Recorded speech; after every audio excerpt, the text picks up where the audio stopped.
भारत में बनेगा C-130J super Hercules military transport विमान, जानिए अमेरिकन कंपनी का फ्यूचर प्लान। डिफेंस सेक्टर में भारत की बढ़ती ग्रोथ ने बड़ी विदेशी कंपनियों को भी भारत की तरफ रुख मोड़ने पर मजबूर कर दिया है।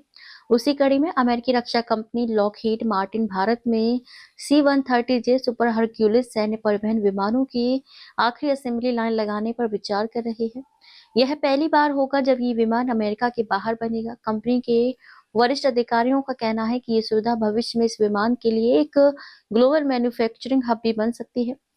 लॉकहीड मार्टिन के vice president strategy development, air mobility and maritime missions Rob Toth ने बताया कि हम भारत में C-130J विमानों के लिए दूसरी फाइनल असेंबली लाइन स्थापित करेंगे। यह medium transport aircraft MTA programme के तहत भारतीय वायुसेना IAF के लिए होगा। साथ ही हम जॉर्जिया के मैरियटा में अन्य ग्राहकों के लिए भी उत्पादन जारी रखेंगे। उन्होंने आगे कहा, हमें लगता है कि इससे भारत के एरोस्पेस और रक्षा उद्योग को और मजबूती मिलेगी।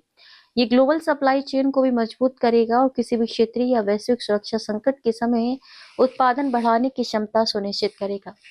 उन्होंने ये भी कहा कि आत्मनिर्भर भारत मिशन की भावना के तहत MTA प्रोग्राम के तहत भारत के भविष्य के C-130J विमान made in India for India और संभवतः फॉर द वर्ल्ड होंगे। फिलहाल भारतीय वायुसेना के पास 1 दर्जन C-130J विमान है। इनमें से पहले 6 विमान 2011 में और बाकी 2017 में सप्लाई किए गए थे।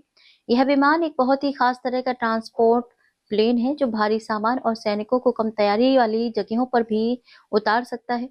भारत में इसका उत्पादन शुरू होने से न केवल भारतीय वायुसेना को फायदा होगा, बल्कि यह भारत को रक्षा क्षेत्र में एक बड़ा निर्यातक भी बना सकता है। यह कदम मेक इन इंडिया पहल को भी बढ़ावा देगा और देश की रक्षा उत्पादन क्षमता को बढ़ाएगा।